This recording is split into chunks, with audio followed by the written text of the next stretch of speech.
So there are some pretty big questions being asked. Yes, definitely. I think regulators in the US as well as in Europe are going to be concerned about whether there are any antitrust issues related to this deal, which involves two large legacy players in Europe as well as the US. That's the DP World Tour and the PGA Tour, are now combining with LIV Golf, which until recently was a new competitor that had just joined the fold.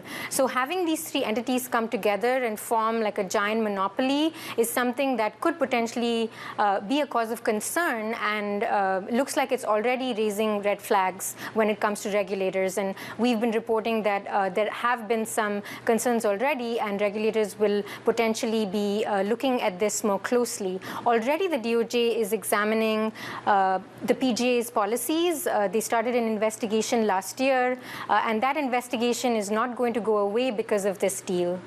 How likely is it the regulators will be able to effectively block the deal?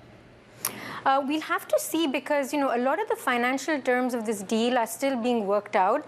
So the deal, when it was announced, it was just basically something on principle where both sides, the PGA and LIV Golf and the Public Investment Fund, said that they would come together and form this new for-profit entity. But we don't know any of the financial details. Advisors are still valuing assets of the three different leagues to see how, all the financial terms would be worked out, how they would split the pie in terms of existing contracts with sponsors and things like that. So a lot of this stuff is still unknown. So once we know some of the details, we'll have a better idea as to what some of the concerns are or what aspects regulators could particularly find troubling.